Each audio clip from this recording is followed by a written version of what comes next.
Ainsi, avec les travaux des discussions directes au centre interdiocésain, les évêques espèrent terminer les discussions avant Noël.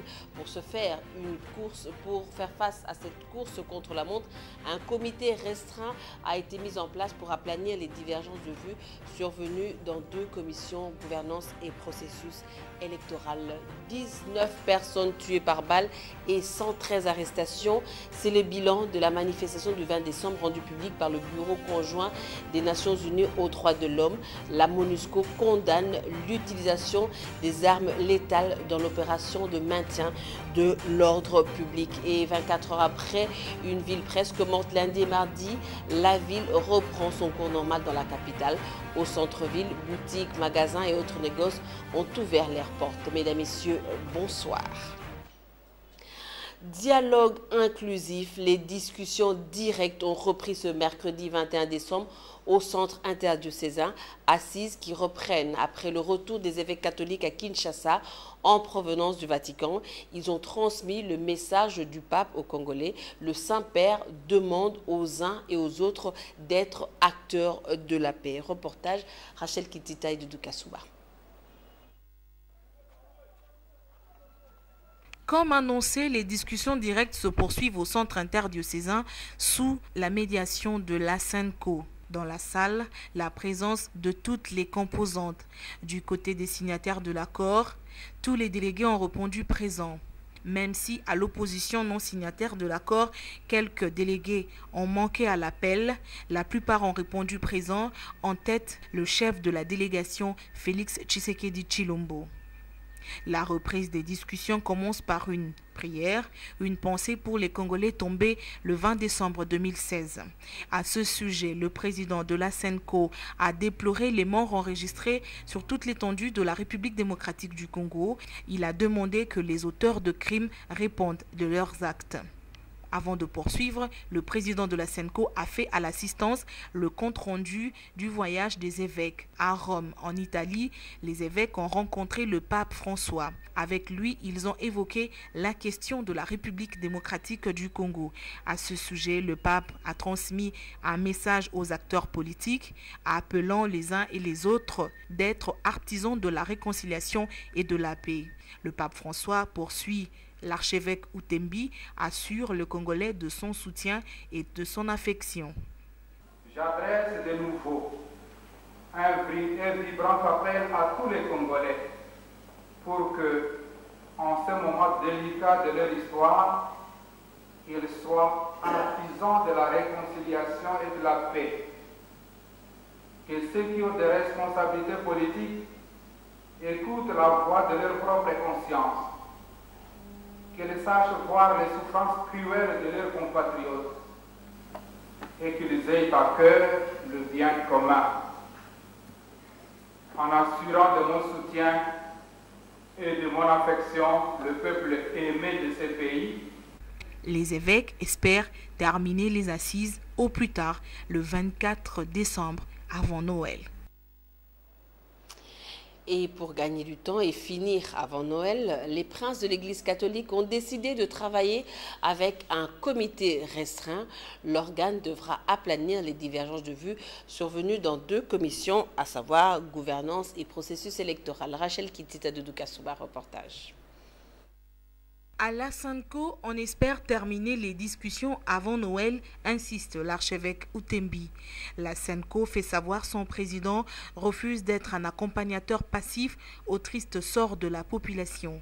Pour gagner du temps, les évêques ont décidé de travailler avec un groupe restreint de 6 délégués par composante afin d'échanger sur les divergences persistantes. Le comité restreint se réunira ce mercredi et jeudi. La plénière sera convoquée jeudi dans l'après-midi.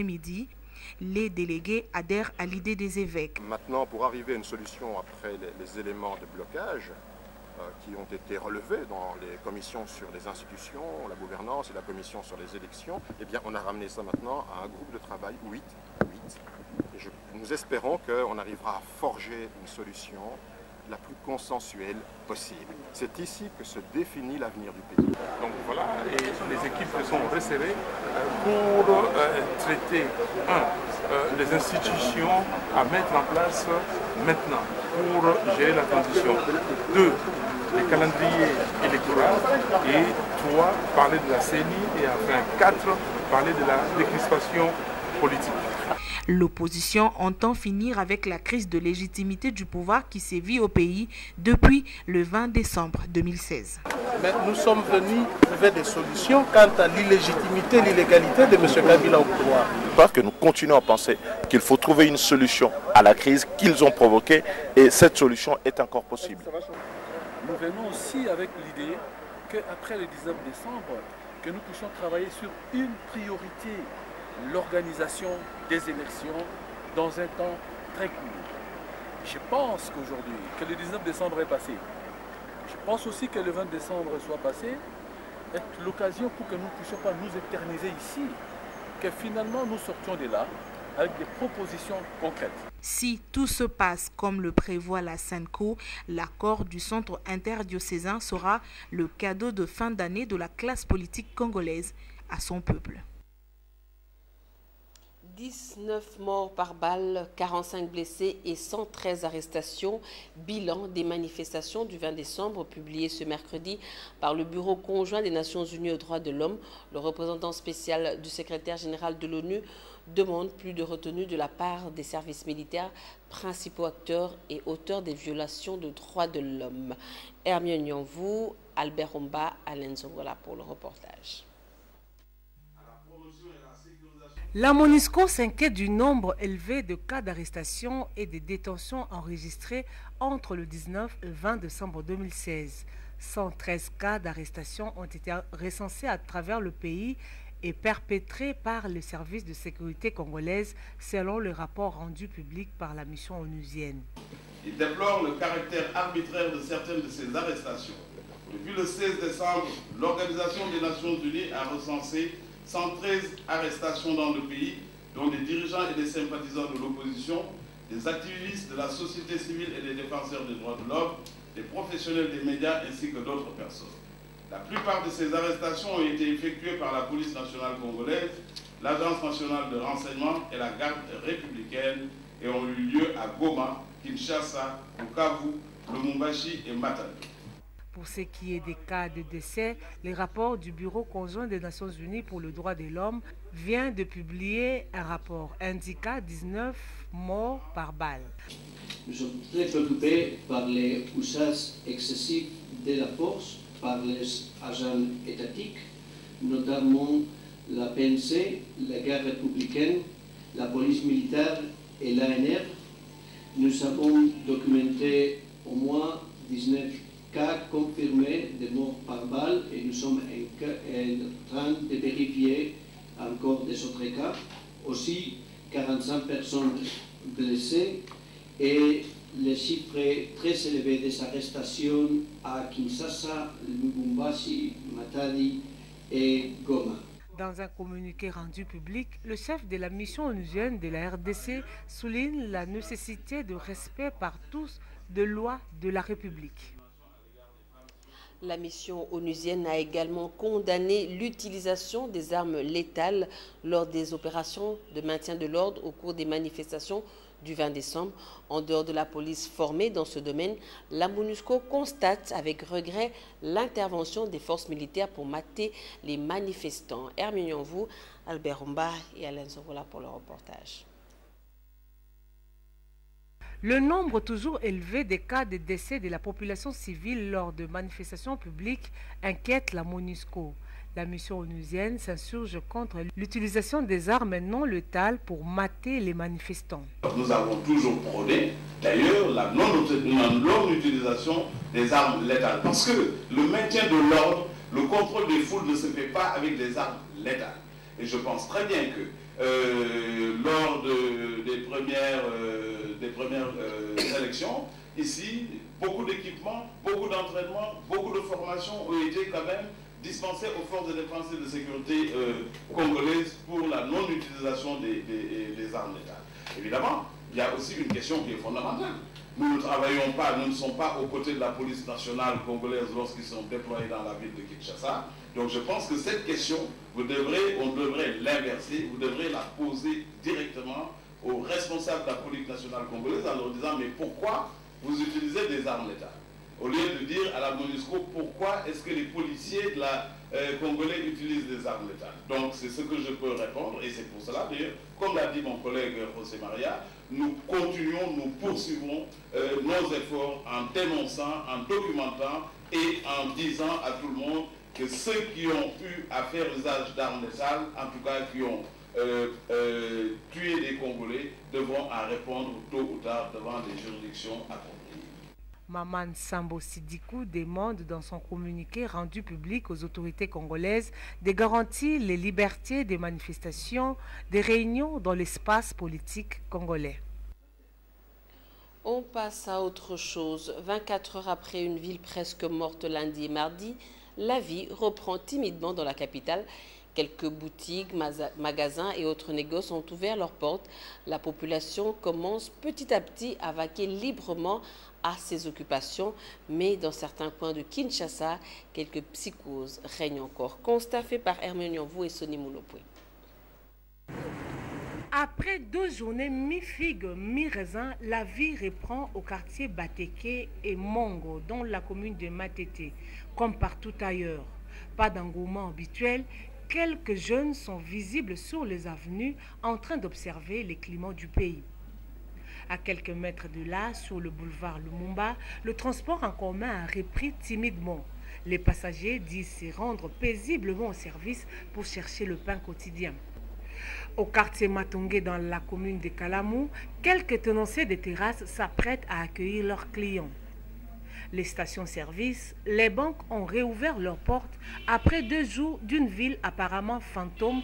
Tout a repris comme sur les roulettes. Sur l'avenue de la démocratie ex-Zulerie, le constat est le même. Et au marché central de Kinshasa, vendeurs et consommateurs ont répondu présents. Quelques boutiques et magasins ont ouvert leurs portes. Pas d'affluence, mais les activités ont repris bien que timides. Encore une fois, Hermine Yonvou et Sonny Moulopoué pour le constat. Les activités au marché central ont repris comme d'ordinaire. Magasins et boutiques ont ouvert les portes. La plupart des gens mènent leur vie au quotidien, affirme le vendeur à Kinshasa.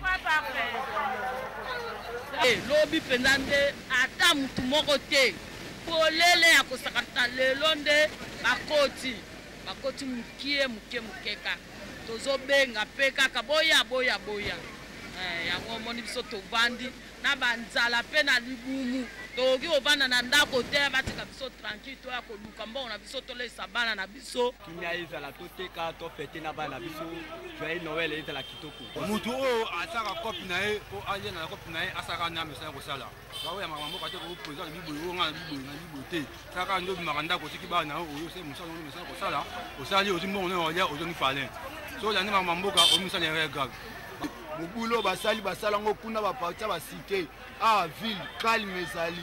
Certaines situations ne sont pas favorables pour la survie de la population. L'actualité, c'est aussi la cérémonie de remise et reprise à la primature mardi. Le Premier ministre sortant, Matata Ponyo, cède son fauteuil à son successeur. Sami Badibanga s'engage à réussir la mission qui lui est confiée. Bien avant cette cérémonie, le nouveau chef du gouvernement a fait sa première adresse à la nation. Pour son premier message, il appelle les forces de l'ordre à la retenue et au respect des droits de l'homme. Suivez. 19 décembre, date marquant la fin du mandat du chef de l'État. Contre tout espoir, la date prend une nouvelle tournure avec la publication du gouvernement Badibanga tard la nuit. Pas de temps à perdre. Mardi déjà, la remise aux reprises se fait entre Matata et Badibanga. Pendant que le pays est dans la psychose, le Premier ministre choisit ce jour pour apaiser les esprits. La RDC se trouve à un moment critique de son histoire politique. Et sous le leadership du chef de l'État, je m'engage devant les Congolais, la nation tout entière et devant Dieu, de ne ménager aucun effort pour réussir cette mission. J'encourage en même temps toute forme d'échange entre les acteurs politiques. Le Premier ministre exhorte la jeunesse à ne pas céder à la machination. À la jeunesse de ce pays, Je réitère mon engagement de tout mettre en œuvre pour répondre à ses attentes et à ses aspirations pour l'amélioration de son bien-être, et je l'exhorte à ne pas céder au désespoir et aux machinations de qui que ce soit. C'était sa première sortie médiatique depuis sa nomination le 17 novembre par le président de la République, Joseph Kabila. Le gouvernement Badi Banga, on en parle encore, des nouvelles entrées, des anciennes têtes, très peu de femmes, autant de particularités qui entourent l'équipe dont la mission est particulière. La rédaction de Numérica Télévision s'est encore penchée sur le cas. Amen Dimouani. Commentaire. Dans l'équipe Badi Banga, 67 membres, question représentativité de la femme, faudra admettre qu'on est loin de quota de 30% des engagements pris par tous. Seules moins de 10 femmes sont signalées dans l'équipe. Autre particularité, ces ministres restés qui changent de portefeuille. Si dans la préséance certains cèdent forcément sans perdre leur galant, le cas le plus surprenant reste celui d'Omer Egwake, ministre au gouvernement Matata, qui revient vice-ministre au gouvernement Badi Banga. Autre chose à relever dans les teams Badi Banga, la taille des 47 du gouvernement Matata aux 67 de Sami Badi Banga, avec un budget serré. Il faut espérer que ce gouvernement ne soit pas budgétivore pour la nation en cette période particulière devant nous conduire aux élections. Dans un autre chapitre, le gouverneur de la ville était à l'Assemblée provinciale ce mercredi. André Kimbuta a présenté le projet du budget du gouvernement provincial exercice 2017. Les députés de Kinshasa ont exigé au gouverneur de tenir sa promesse dans la mobilisation de recettes. Images et commentaires dans nos prochaines éditions d'information. Initialement prévue hier mardi, l'audience de l'affaire Franck Diongo renvoyée au 23 mai prochain. Ces avocats ont fait prévaloir l'incapacité de leurs clients de comparaître suite à des sévices graves subis lors de son arrestation. Ce mercredi, le MLP indique que son président a été admis à l'hôpital Ngaliema pour des soins. Le secrétaire général du mouvement lumibiste progressiste déplore l'interdiction formelle de toute visite. Il a fait savoir dans une déclaration. Je vous propose de suivre le secrétaire général du MLP, Léopold Ouachera, au micro d'Amen Dimouani. Le MLP dénonce l'acharnement et la persécution politique d'un opposant avec l'intention de le faire taire. Le MLP rappelle que jamais dans sa lutte pour la conquête de la démocratie en République démocratique du Congo, il ne s'est aligné dans l'optique de la violence, mais par contre du combat pacifique pour l'alternance au pouvoir. Sur ce, enfin, le MLP exige la libération immédiate et sans condition de son président national, ainsi que celle d'une cinquantaine de combattants du parti arrêtés au même moment avec l'honorable Franck Diongo. Nous nous réservons le droit de saisir les instances internationales tant parlementaires que judiciaires en charge de la protection des droits humains. Vous l'avez sûrement constaté, l'accès à l'Internet relève d'un parcours de combattant. La connexion est réduite depuis la veille du 19 décembre. Les internautes quinois parlent d'un manque à gagner. Ils l'ont dit à Élisée Manfou et à Les Angola. Pour certains, c'est un gagne-pain et d'autres encore ne vivent que de ça. Mais depuis lundi 19 décembre, qu'est des perturbations. Quand ce n'est pas une réduction de service, c'est simplement une coupure de la connexion à Internet. Difficile d'accéder à cet outil informatique, un manque à gagner, dit cet homme. Nous qui travaillons avec la connexion Internet, lorsque la connexion Internet est coupée, on ne sait pas travailler. Apparemment, tout est coupé.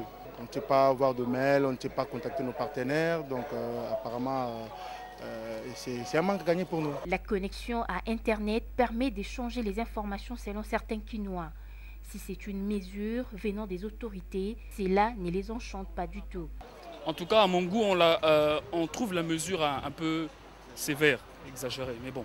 C'est injuste. Moi, je trouverais qu'il faudrait trouver une autre solution et non pas celle de couper la connexion Internet. Cela fait 3 jours que l'accès à l'Internet sur toute l'étendue du territoire national est réduite. Les internautes quinois et surtout les utilisateurs des Facebook entendent avec impatience les retours de la fameuse connexion. Aucune perte en vies humaines dans un accident de circulation qui s'est produit sur le boulevard du 30 juin. La scène s'est déroulée la nuit de ce mardi. Un véhicule de marque Jaguar a fini sa course dans l'enceinte du bâtiment de la SCPT, ex-OCPT. 2 personnes étaient à bord du véhicule qui est passé à travers la grille de la clôture. Les 2 passagers, quelques-uns, ont connu quelques chocs. Et puis en sport, rien ne va plus entre le Daring Club Motema Pembe et le Football Club Renaissance. Au lendemain de la 2e défaite du club orange, le président du FC Renaissance accuse le président du DSMP d'avoir corrompu 3 joueurs du Football Club Renaissance et vouloir déstabiliser l'équipe. Le collège des administrateurs du DSMP condamne ces accusations qu'il qualifie de faux. Reportage Dixon Nieller. Nous venons de suivre avec stupéfaction les propos de l'évêque, président de FC Renaissance, à l'endroit de notre club. Parlant en lingala,